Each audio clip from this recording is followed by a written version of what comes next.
Well, good afternoon, Dave. Thank you for joining me on the show. How are you doing today? I'm doing great. Thanks for having me. Absolutely. My pleasure. So, you are the president and owner of G0 Machining in is it Meridian, Idaho? Is that right? Yep, yeah, suburb right next to Boise. Right So next to Boise. Perfect. So, I'd love to have you start by introducing yourself, a bit about your background, how you got to be a shop owner, and and a little bit about G0 itself. What do you guys specialize in? Things like that. sure, great. Yeah, no. So as Paul said, I'm Dave Hanna. Started G0 back in 2007. Before that, I was in the Air Force for 4 years and was an aircraft mechanic. Got out of being a mechanic, became an AMP mechanic, and worked for the major airlines. Kind of worked my way into. We did a lot of engine overhaul. Is where I spent most of my time while there, and then moved into management, and then ended up getting recruited out to Southern California to help run a large machine shop there that did wing skins and sort of fuselage parts. So Oh, uh, wow. rather large company down there. Did 4 years of that and realized I didn't like Southern California. Okay. Little too hectic. So a lot of driving and all that. Yeah. So that's when we had family here in Idaho and decided to move here. And after looking for another career or job, couldn't really find anything I liked, and ended up starting a machine shop. So and it was an existing shop. It had two machines and two employees. And then when I bought it, one of the employees went somewhere else. And so ended Okay. up with myself and one other gentleman, and off we went from there. Okay. And that was in 2007, you said. Correct. Okay. So that is what, 16 years ago? Is that right? Yeah, it's crazy. Yeah, time flies, right? Yeah. Um, but you ran a bigger shop. So how it just, I'd love to learn a little bit more about the shop in California. So how big was it? What was your role there? Yeah, so rather large shop. We did about 1 million in sales a month, and Okay. had contracts with Boeing, Lockheed Martin. Did some stuff for the military. It was kind of a thing. Boeing was pretty much our biggest customer as far as Okay. work. So yeah, I started as just a general manager and then became the operations manager after a year, and kind of just ran the whole show from there. So that's what really got me my feel of overseeing Yeah. everything and knowing what was involved. So that's a good experience. But you were not a machinist yourself. Nope, never was. Never was, never have been. I guess, well, I mean, all right, let's fast forward back to you bought your shop. There's two of you. You basically have to do everything, right? You have to wear every single hat. Yep. So during the day, while my one employee was there, he was teaching me machining and all that stuff. So I got really good at setting tools and offsets. And then he was my programmer. So did that for a while. And then once he'd go home, I'd switch hats and start invoicing customers and paying bills and saying prayers where the next orders would come from. And Yes.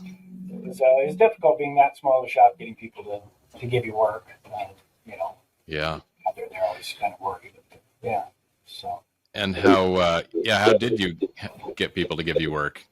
You were the salesperson too. So when so time, yeah, tell us about that. sure, sure. I started knocking on doors in local here in Meridian, and found a larger machine shop, and kind of built a repertoire with him, and started giving us a few things, and then he really helped us in our growth because he would kind of mentor me in what we needed to do, which was kind of cool. And he's still a customer today.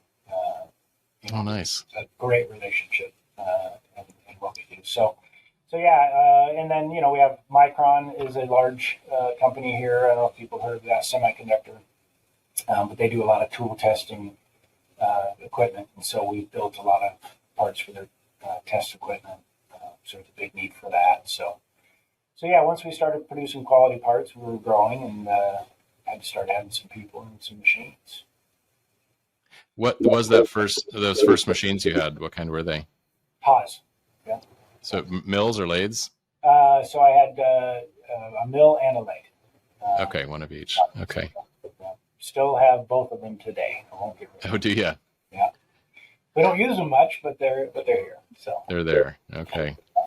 And so the knocking on doors process, I just want to stick with that because I know there's a lot of small shops out there today. And I hear on LinkedIn and other places and forums that a lot of them are trying to figure out how to get work. Mm-hmm. And offload from other bigger shops is often a common solution because they seem, I don't know, other shops seem maybe more approachable or more receptive than an OEM might be. But yeah, exactly. That was my goal. I wanted to be an OEM supplier because that's where I came from. And you get a 3-year contract. Life is great, and as long as you produce products, So, but that is a small shop. They're not going to do it. So really, what I learned from the one shop that offloads to us was really they wanted honesty. Honesty. Okay. Let me know. This is not going to make it. Let me know because he's going to look bad on his end if you don't deliver. So that was a big thing. We would tell him, as a shop, you get bogged down and right. we didn't have a lot of processes then, and it was just us. So we kind of just knew where everything was. And so, letting them know ahead of time was nice. They were looking for that in there. Quality is always a given. You have to have quality. So I knew that from the start, but really just hitting the different shops and letting them know we were here for them and wanted to be a partner. Not so much tell them, sign NDAs, knowing that we won't go chasing their customers if we find out who their customer is. But that was a big thing. They wanted to feel comfortable with it. We weren't going to slip in and go, hey, I'm making these parts for this guy right now, so why don't you send them directly to me and I'll save you money, So none of that. Yeah, no, if you lose your reputation for honesty, it's a tough place to grow from there. It is. And I was surprised at how quickly word travels on who you are. Shops would call me after, a year or two of doing work and the other company had mentioned me or something and they knew that we were reputable and we're going to be reasonable. So we learned early on, and then I started hearing about other shops and things they did, and you're like, oh wow, people talk. So no, it's so true. It's a huge industry globally, worldwide, nationwide, but it is still very small at the same time. It's employees move around, buyers move around.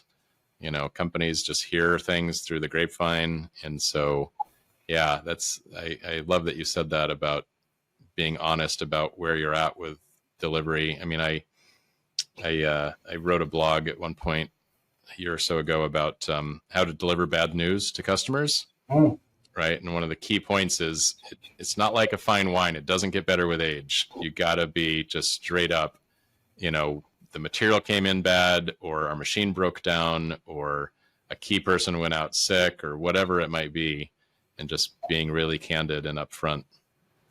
Yeah, that was huge. And that's and not taking too much from that customer. He was more than willing to give us work, and I was afraid that he wouldn't give us more work. And so we got into a situation where we took too much. And that's where the honesty thing really hit me good early on. Right. Just be honest. I'm not going to, because you can't do a job this week doesn't mean I'm not going to give you one next week. So that was a big thing to learn that, to learn I can say no and just tell them, hey, we're at capacity, but in 2 weeks from now, it's lightening up. Okay, This one isn't a good fit then, let's go to this one. So. Yeah, so keeping that long-term relationship perspective more in the forefront of your mind rather than I need to get a job this week, which could ultimately ruin. Right, like I was going to disappoint them if I didn't take the job, and that was not it at all. So I think it built more respect saying no than just always saying yes. So and then putting them in a bind. So. Sure. Okay, that's good. So then you was it fairly sort of steady organic growth over the next few years, or what's the next part of the story? No, we know 2008 was not good. So it was Of course. pretty tough. Luckily, it was just the two of us at that time, so it was easy for us to manage. I was in a small facility, so only 1,500 square feet, so the rent wasn't too bad. But after we got through that '08 slowdown, it really started to pick up where I was finding more companies locally. We have a locomotive company that I started getting work from. Strange, I started going into any kind of facility and find out certain things that they actually made. I mean, we went to a fishing place and they needed these little widgets made for one of their reels that they were getting brought in already, but they were modifying them. So I was like, oh, wow, great. Okay, we'll do that. The local city council becoming a member of that was big. Oh, really? Tell us about that. Yeah, going to meetings and, you get a lot of your insurance and real estate people that join the city councils, but Micron, our business grew with them because they were part of the Boise City Council, and even though we're not in Boise, I still joined because they're so close, just to be in on their stuff. Right. And yeah, met people from there and put me in touch with their buyers. And, it's word of mouth is crazy when you say, "Hey, I met so and so, and here's this card. See what you can do." Right. So that Fascinating. worked out. A lot of little projects, and as a smaller shop, those were great. I had time to spend on something that might need a little bit of engineering to it. That we can do for somebody that we normally couldn't get done. So. I've never heard of getting on the city council as a good sort of networking opportunity for business development. Yeah, you'll get That's cool. You'll get lots of insurance quotes. I'm sure. But it definitely it worked out to go to those meetings. It was pretty nice, and they give you a big shout out when you start with them, so you get to get up in front of their meetings, and so it's a great start, and it's really inexpensive. So Sure. Huh. Very cool. Great idea. All right. So you got through the 2008, 2009 slowdown, and then just joined the city council, started doing some networking, and just sort of organic growth from there. Or are there any big notable moments in time, things you decided to do that worked really well? It took us a little while, probably 5-6 years of just local stuff, and then riding the waves with all the local stuff, and then I realized we needed to do a little bit more, and so I started trade shows. So that became a big part. I'd always set money aside to try and do at least 3 trade shows a year. And what types of shows, and where were you doing those? So the design depart shows were really good. Those were in Southern California. I actually even went as far as Texas with one of them, and got a really good customer we still have today from that one. That one was a little nerve wracking because it's a ways away, and people think shipping and getting parts is always kind of tough. So, but that paid off. And then just our local, like the PNAA, Pacific Northwest Space Alliance. So the I-90 corridor, which is where I believe I met you. Yes. So yeah, hitting those and just bringing some good examples of what we could do. Something that we've done that's maybe a little more complex. Yeah. So sample parts, and then just had a nice background booth area, and just try to present a professional image kind of thing. Yeah, it was nice. I was surprised online what you can get for just a decent show kit to have your stuff on there and everything. Yeah, not too bad at all. Yeah, no, it wasn't. So, but it does add up. It was tough. It was those beginning ones of putting that money aside and traveling and trying to find the cheapest hotel, and stayed in some scary places. So. But, sure. It's what you got to do. And did you have expectations for like how soon you'd get business out of those, or can you tell us a little bit about how long it took, or what people might expect if they're not doing that today? So the majority of the shows, it takes about 3 months. One of them, we got somebody right away because they were desperate for a part. It was a turn part. We had capacity, and that grew. So that was a lucky shot kind of thing, being right place, Yep. right time. But typically 3 months, just emailing me once to twice a week at the beginning, saying, "Hey, great meeting you there," and you talked about you had some projects coming up, and so I just kept on that relationship going, and then some quotes would come in, Hmm. and then we were struggling with what our shop rate should be. So Okay. I'd always ask for feedback, and people were pretty good at giving feedback where I was. You were X% higher. So that was kind of nice to get that. And don't be afraid to ask that. Most people will tell you Right. where you're at. So, Yep. so that let me hone in what I should be charging, what the industry was paying Okay. at that time. So that was a tough part that we struggled with. Did you ever find where you were winning everything you were quoting for a particular client and realizing you were quoting too low perhaps for that market? Yep, it was, and that was the thing. We kind of started out pretty low. I think we were at $55, and that Per was hour. all in Right. rate. And so we'd get a lot, and it was paying the bills, but boy, we were really humping it on some stuff and Yeah. not getting as much as we thought. And that was a difficult time, just to test the water on my shop rate, because you don't want to miss something, but Yeah. you really need to know what they're paying out there. So we would play with that. We'd bump it up $5, $10 an hour and see if we got the job. Hmm. And then you must have, through this whole process, you were learning how to estimate, or with you and your programmer machinist, like how long should it take to set it up? How long the runtime? So was that a collaboration between you two? It was, and still is. Well, somewhat still is today. Only complex jobs we bring in the programmer and really do some fine tuning. But yeah, the things we were leaving a lot of stuff on the table. We realized adding a little bit of time for inspection, adding programming in the beginning. I was just using as overhead. Right. A simple job, no big deal. It takes him a half hour, 45 minutes to write out a program. That's not a big deal. But then you get into some tougher ones, and there's a lot of time where he was programming and I was out there running parts, and you lose that person. So we weren't capturing some of that.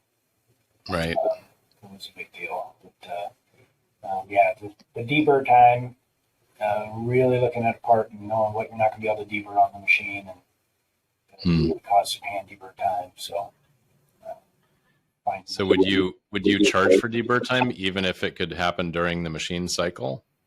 Like if that person's running the machine, maybe it's a 30-minute runtime, and you have deburr time in between, or how do you think about that? no, we'd put that just into the shop, into the runtime rate. Okay. We wouldn't do an extra, and that's one thing we started doing a lot of. Is started deburring on the machine if we can. I know it's extra programming time, extra runtime, but boy, Sure. the machine makes a lot better deburr than I do. So Sure. the tool doesn't slip as often. So Right. Yes, exactly. Okay. Well, that's great advice on trade shows. I know, yeah, there's a bit of a chicken and egg, right? Do we invest the money? And did you reliably go to those even during times where you were busy? Mm-hmm. Like you decided this was you needed to do this consistently, or how did you think about that? Yeah, we had some experiences when I was in Southern California that a customer goes away, and then we would start chasing for more work, and or more of a project would end. They're not making Sure. that aircraft anymore, Right. or something. So, so I knew that, oh boy, it takes a while to groom a customer, so we constantly go every year to trade shows now.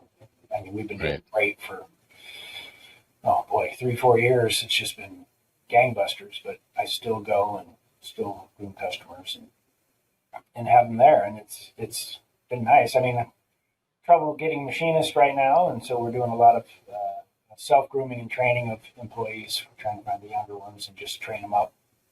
But Right. yeah, so don't Okay. never quit the trade shows. So Yeah. So as you started getting new, you've already alluded to this a little bit with your one offload customer that got too big.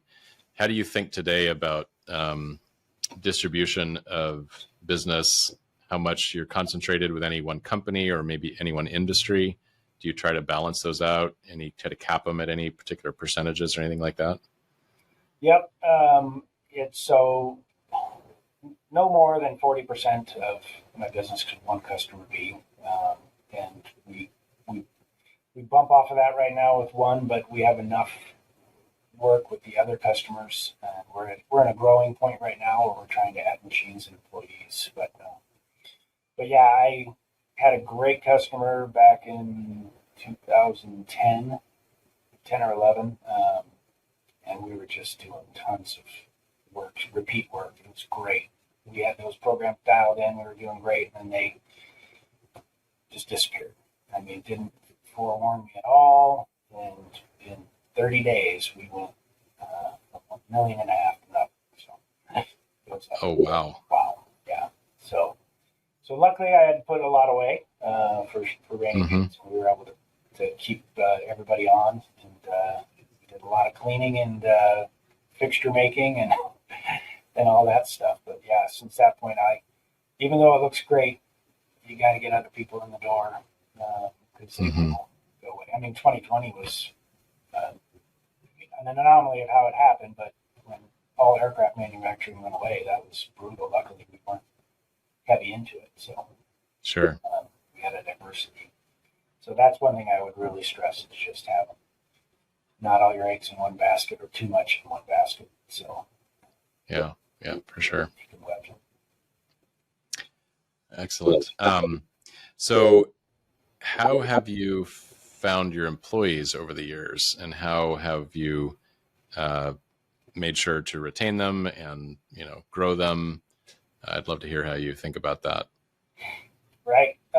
So we always, for our, we call it, I don't mean to be mean, but button pushers, that just going to load a part, hit the button, go, pull another one out. Those are easy to get. Trained, skilled people, we try to hiring people in. And when the industry's good, if you're getting somebody that has that experience, there's a reason, unfortunately. And so we kind of quit hiring experienced people. We got with our local workforce development people and got a apprenticeship program going. And so now we can lay out and show someone that comes in, hey, you meet these milestones, here's where your pay raises will be. And that's been great. It's a little painful because you're bringing someone fresh in, but boy, I mean, we've hit some rock stars that have known nothing and come in, and within 6 months, you're just like, wow. I mean, they really get it, So yeah, the apprentice program is pretty nice. So yeah, can you explain a little bit more about how that works, how you started that, how you developed it? Yeah, more than likely your local workforce development people are in there that work with their usually state local people. Is this like the MEP network in the area, the Manufacturing Extension Partnership, or they're is usually it a different? together. Ours isn't in our state. Okay. Separate. They have their own group. So, but you just ask around and people will point you to where they're at. And they collaborate with other states. So our machinist apprenticeship program is similar to a lot of the others. So it's pretty nice. So this apprenticeship program is a statewide thing? Yep, exactly. So Okay. statewide, and they've got it all laid out. Everything that's there, you can modify it to fit yours. And sometimes there's grants where you can get a little bit of money for training somebody new. $500 to $1,500. Right. I'll give you if you bring them in. So that was pretty nice to have that and modify it. And we use ProShop and make it a little bit more robust for what their training should be. But it's nice to show them this is where you'll be if you meet these milestones instead of when I think you're getting there, I'll give you a Right. raise or you'll move up. So, And so are these new employees coming in like funneled from the workforce development program, or are they from a local tech college, or where are they finding the people that are coming in at the yeah. entry level? So they've started up some new stuff in the last 2 years, a website that's targeting junior high and high school kids to let them know about all these different areas, and not just machining, HVAC and all that stuff too. So Okay. a good round thing that they're putting out there. But I do keep in touch with, we have 2 colleges that do machinist programs. Right. So I know one of the professors, and so I know when they're graduating, we can interview people and show them. We have a lot of times where they come here and check out our shop so they get that real hand look at what's going on. So Right. that's a good resource. And there's a lot of, I do an apprentice program in the summer for the high school kids. They come and they typically work for free, but I usually give them a little bit of money for being here. And you can kind of see if they're going to be a fit. So we've kept one from that program. Others who wanted to go on to, everybody wants to be a programmer. Right. They want to do Sure. cool stuff. So, Yeah. and we're good in that field at the moment. So.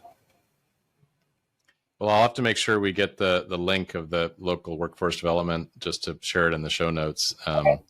Sounds like similar programs exist all around the country, and that it could be a resource that shops could tap into for folks to join. Yeah, definitely. We'll have to get that out there. Cool. Awesome. And I'd love to talk about so you've right you're so you've I'd say you're several years into your shop now. You've grown. You have some a decent funnel of employees coming in. You're adding machines, diversifying, doing trade shows. What is sort of the big theme of your shop at that point? Over the last few years, just continuing to grow, build process. Do you have, an exit plan in mind? Sort of what's the next big thing sort of you're thinking about? Yeah. My shop, I've always wanted to be a decent size and a well-known company. And it's like you said, the industry really talks and people get to find out who you are even outside of your town. So Mm-hmm. that was kind of one of my goals, is to build up a good reputable shop that people want to work at. Right. And we've got there. It's great. I've had employees leave and then realize how much different our shop is than theirs and want to come back. So that's kind of flattering and feels good. But I mean, it's been going really well, and I'm currently on a 5-year plan to kind of exit the company since I've been doing it for so long. It was about a year and a half ago I started that process. It's going really well, so it gives me time to. And can you describe, what that process is and what is the end goal for you? Sure. I kind of wanted to sell the shop, was my goal. Spending a lot of time here, which I enjoyed, but I was getting to that point. Okay, I've done this long enough. I would like to step away, and I thought selling it would be the great idea. And then I started looking at the ramifications of getting a windfall of money and what Uncle Sam thinks about that. So, Mm-hmm. but I was kind of always on that path, and then we implemented some processes to kind of make the company more appealing to someone that wanted to buy it. And one of them was I changed my software. I've done tons of softwares throughout my career. We were on Job Boss at the time, and then I switched over to ProShop. Yep. And implemented that back in 18, I think it was. And since then, the shop's just been running so smooth now that I'm not going to sell it. I just picked one of my employees I didn't pick. He showed interest, and I ended up grooming an employee to take over the company. And so we're a year and a half into that, and it's going fantastic. So, we have all our processes and procedures in place that just really keep things rolling. When issues happen, they're not a big deal.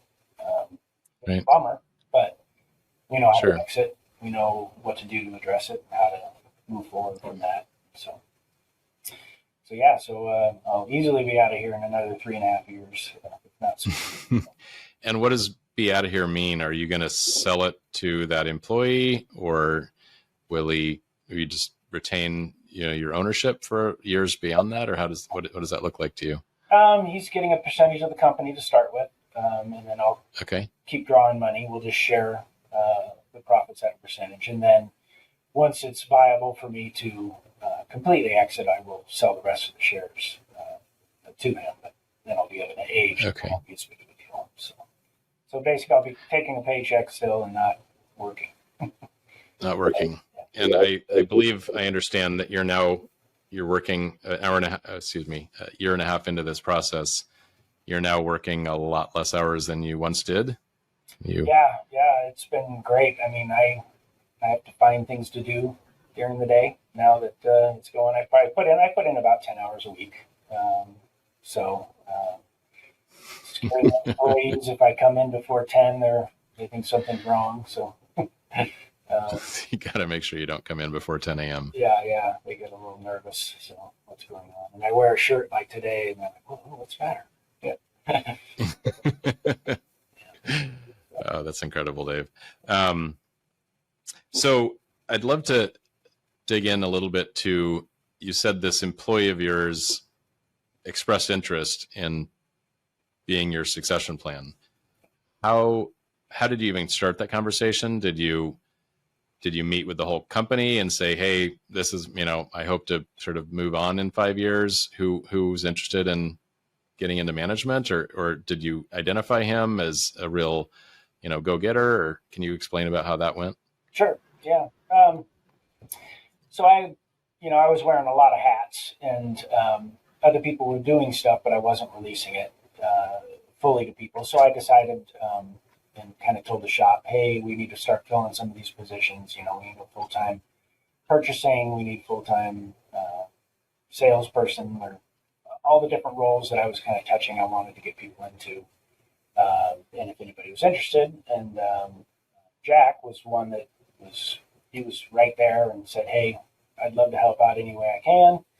And I said, great. And so we moved him into more of the purchasing manager side. So I wasn't having to deal with material and outside processing quotes and all that kind of stuff.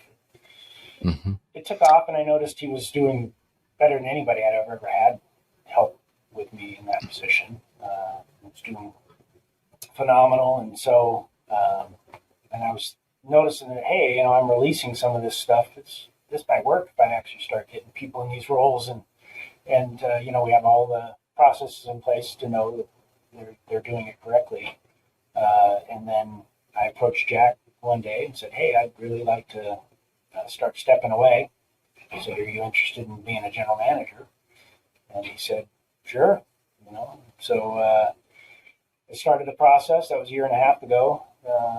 And it's crazy. I mean, I left for a month last year, went to Mexico. I left for 2 weeks already this year. I'm going to be leaving for another week. And it's just, there's no heartache. There's no coming back to a mess or a nightmare. It's really good. And he's got a good rapport with the team, and they all know where he's going and what he's going to be. And so they respect him for that. Right. Things good. So he was just a machinist when you started this. Yep. He actually. And did he come in? Did he come in with experience, or was he one of those ones you groomed up from nothing? Yeah, he came from nothing. He started as on the shop floor sweeping in high school. Sweeping in high school. How long ago he came in, and then went away for a while, and then he came back and asked if he could do the job, and started him as just button pushing, and he wanted to learn the programs and how to set tools, and he just took off. He was one of those that within 6 months he was a rock star.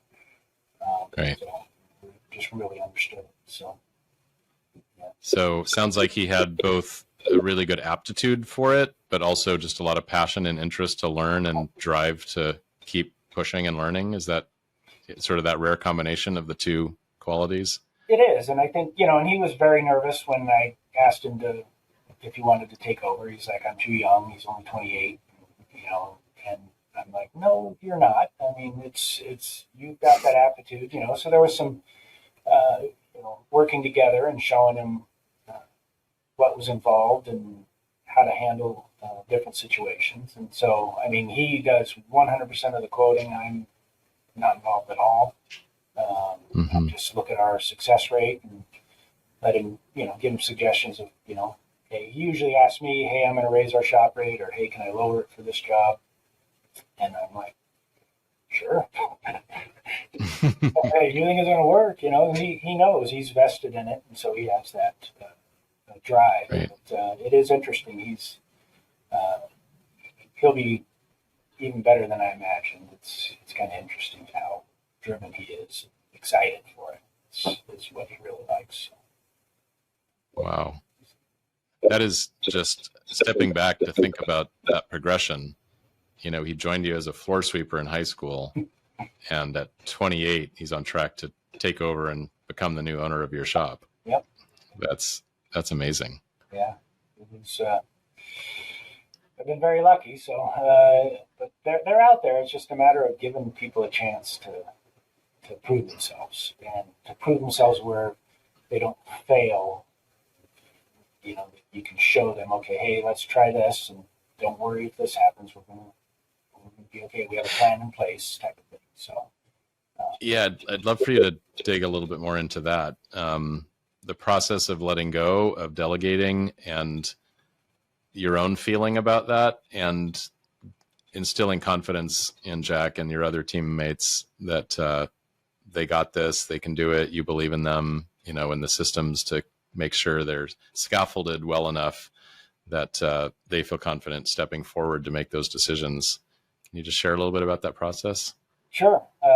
Yeah, I think that was the biggest thing for anybody that's an owner and put blood, sweat, and tears into something, and then you want to step back. I think selling would be great because then it's a cut and dry thing, but like I said, we've come to the realization that's not be the best bet. So the letting go was difficult, and trusting people, but I put the trust in them, and I made sure that it wasn't going to be detrimental to the company if they did something wrong, so it was baby steps and letting them do things like complete tasks and then show me, and I'd be like, yep, you're right on track. That's great.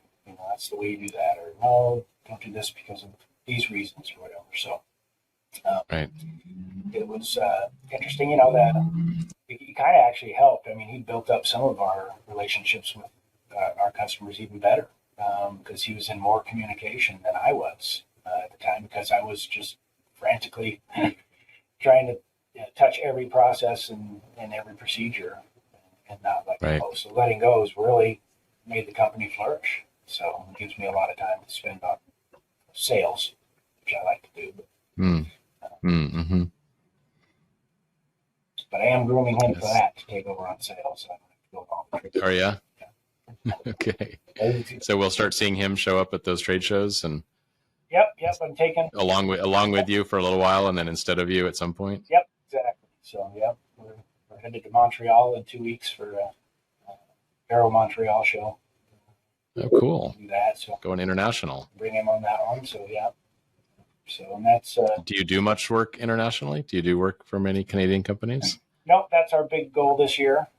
Is to branch out internationally, and so working with our export council, we got a grant to be able to go to this show to help pay for the majority of it, which is pretty nice. Mm-hmm.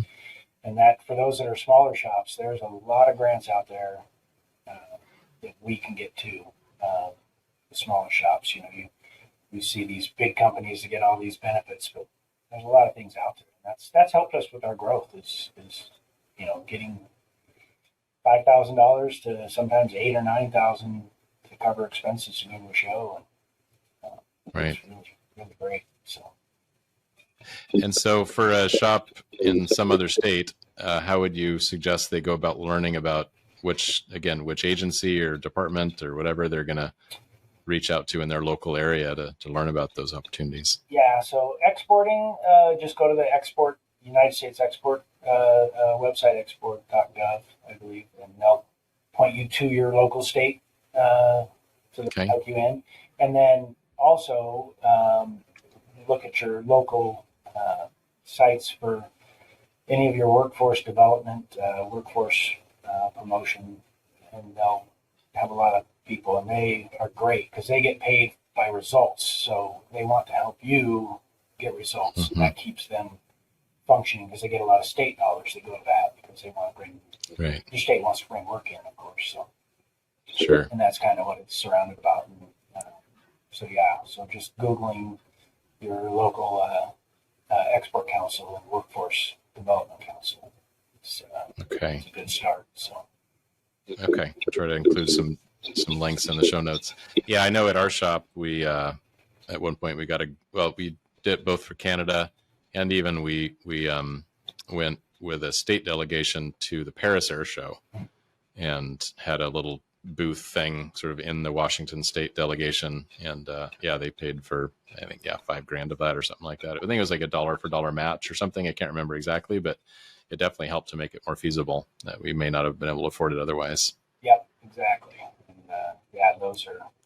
you get a lot of good contacts, and you just got to keep on them. And some that don't respond, I just send them a note once a month. Then if someone does respond, I try and follow up a little bit more. But, How do you have you always used like a CRM system, or how do you put in place the systems to remind yourself to follow up with people, whether it's a sales prospect or a government agency or whatever?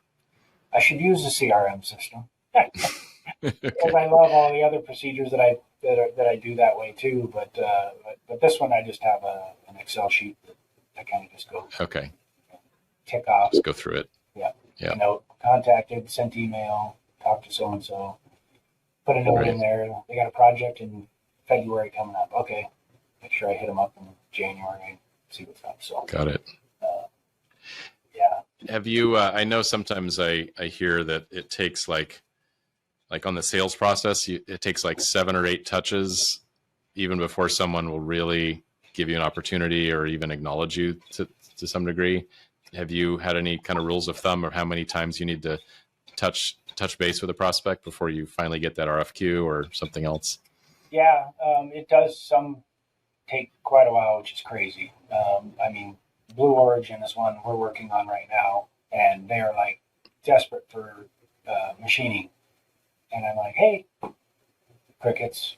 I'm like, hey, crickets. And now finally we just got a contact, and that's been, 8 months. Wow. I really want that. So if you are focused on one, don't think you're not going to get it. It just takes a lot of, knocking on the door, and, there's a fine line of being too pushy. Sure. So what is that? And that's why I say you kind of figure if you're getting some feedback every week, I kind of send something if it's starting to move. If not, it's once a month. And so I've gotten in front of Blue Origin quite a few times, and they've told me the same thing. Oh, we need you. And it was crickets. And right. Yeah. But now it finally happened. So we're going through the process of filling out all the paperwork. So good for you. Yeah, the persistence pays off. Yeah, I've heard that the salespeople that win deals are the ones that continue to knock on the door when most people have given up, long before. And those are the ones that will ultimately get that client, get that deal, whatever it might be. Yeah. So good advice. Good advice. So you are AS9100 certified. Yep. Did you decide to get that because customers were asking you to, or you saw that as an opportunity to open doors you weren't previously able to get into? Yeah, we saw it as an opportunity. We made a conscious decision that we were going to go after aerospace work. And so we got AS9100 certified, and then added that to our brochures and stuff, and resent to people that I'd been talking to before, saying, hey, we we just got our certification. You know, we Right. have to do work. So, and that did. And I'd say the few companies that we did get don't even require it, but we're like, well, we see that you're serious and you have processes and procedures in place. Got it. And so it did help with that. Right. So, because you know, a lot of the work we were getting in was aerospace. We were second tier, so they were certified. Got it. But they really didn't have to have it, but we had it. So they're like, okay, you know what we're doing. Great, here you go. So. But to finally get a foot in the door with someone like Blue Origin, that's basically a prerequisite. They're not even going to let you in the door if you don't have a certification like that, I presume, right? Or some of your higher, like OEM type clients. Yeah, definitely. You're not getting in it as an OEM at a lot of those without that. And what we've come to realize, ITAR. So we just finished our ITAR a few months back. It's becoming a big deal. And then the CMMC is starting to get out there. But, you know, with our software, with ProShop, it's there. So it's really nice. That wasn't as difficult. I was worried about that one. You know, because Sure. that's up in that computer realm where I don't know things. So, yeah, but no, the certification definitely was a game changer for us. And since we got that, we've been steady with work ever since. Yeah, I know for a lot of smaller shops, there's a lot of consternation whether to, because there's the perception that it's expensive, it adds a lot of complexity and cost to your business to even maintain it. So is it worth it to do it or not? But it sure sounds like in your case, it really has helped with a steady flow of work once you got those.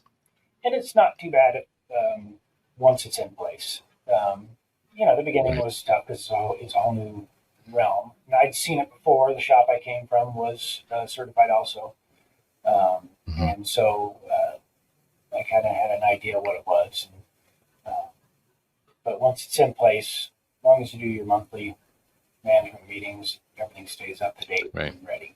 You know, you're Sure. ready to go. Sure. Okay.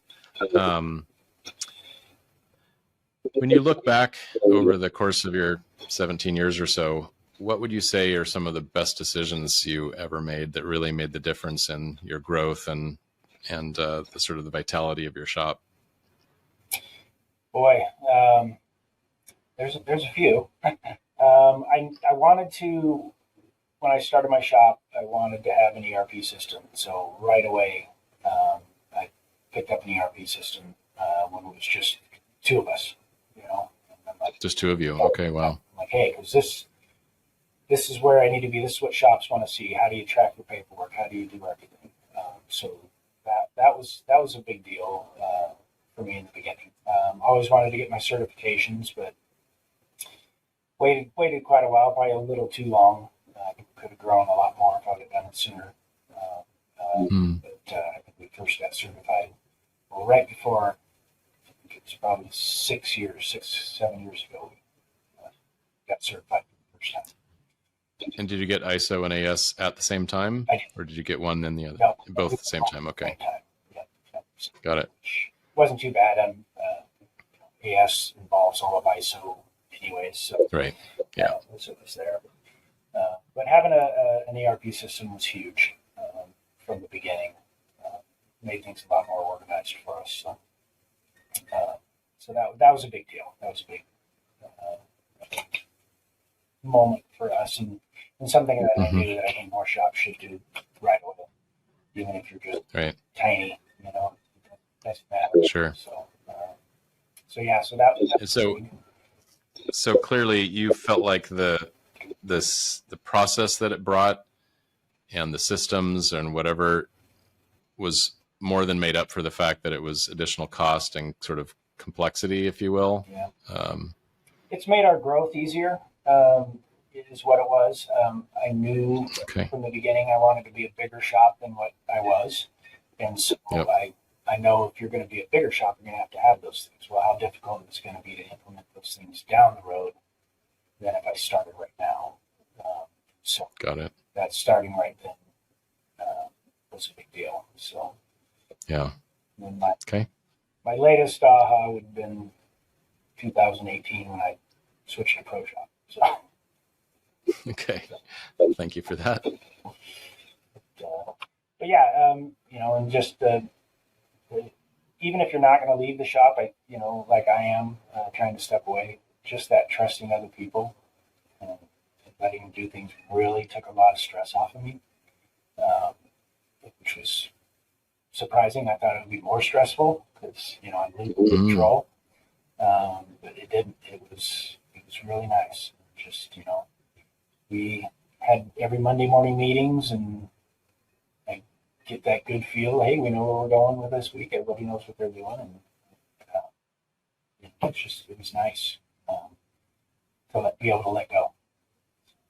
Right. I'm curious. Obviously, you've had to do this with Jack, I'm sure, completely open book, but have you always been transparent with your finances with your team? Like tell them whether you're profitable or lost money this month or which jobs you made money on. And how much do you share with your team?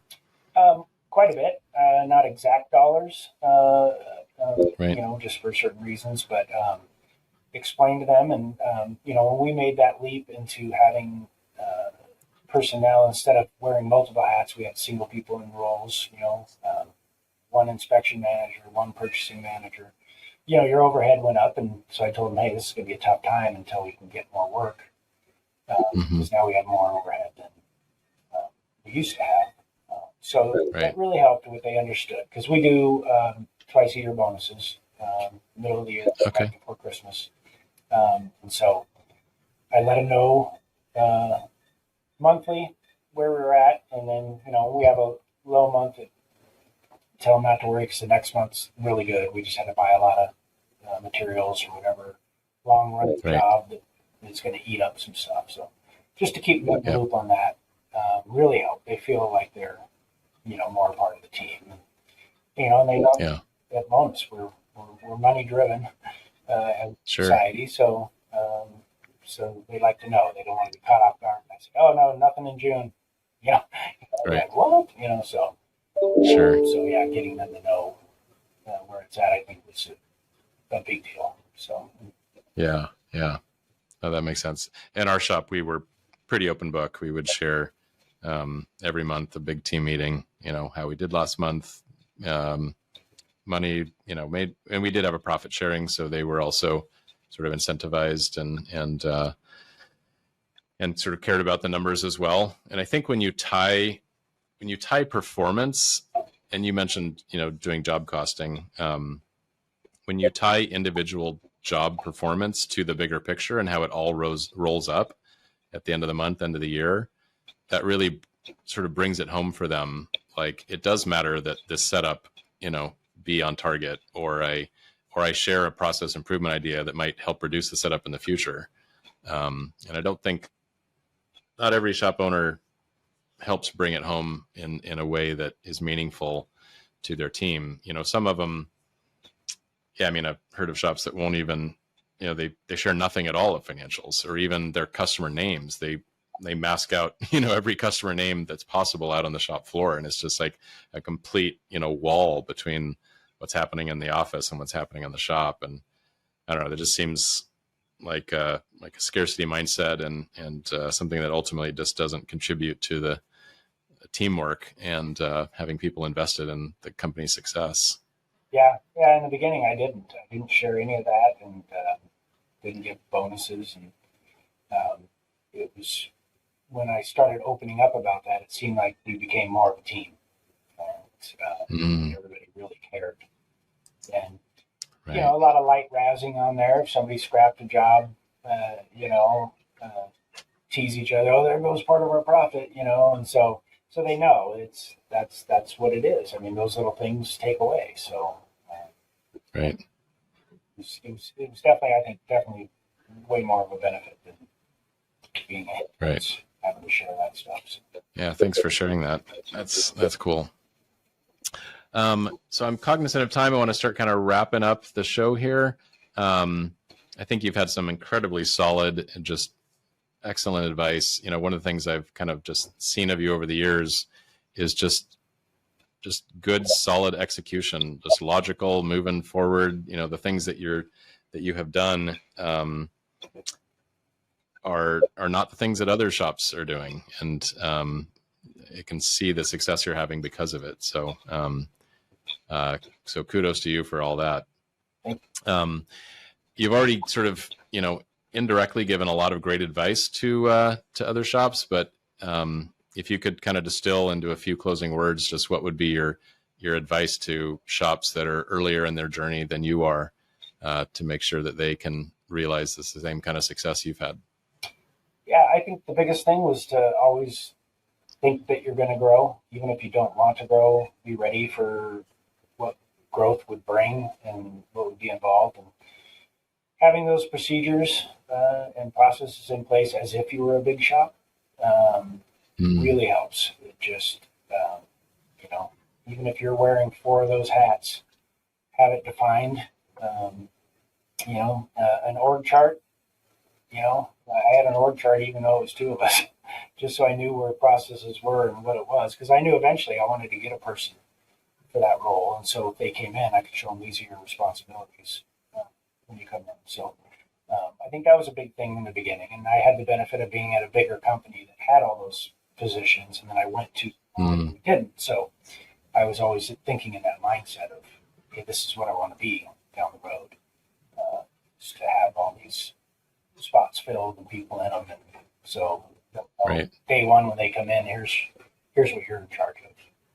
So I think that. So did you read the book The E-Myth? Because that all sounds very similar to the book that I read. But you were talking about that, and I have that on my list to read. So okay. But well, I think you're already one step ahead of it, because that is one of the key concepts of building those sort of franchise type business processes and exact reporting structure and metrics and who does what and how they do it, and so as if when you said as if you were a bigger shop, envisioning what that looks like in the future, casting a vision of when I am a 20, 30, 40, whatever size shop you want to have, what needs to be in place, and then working towards that. That's super wise.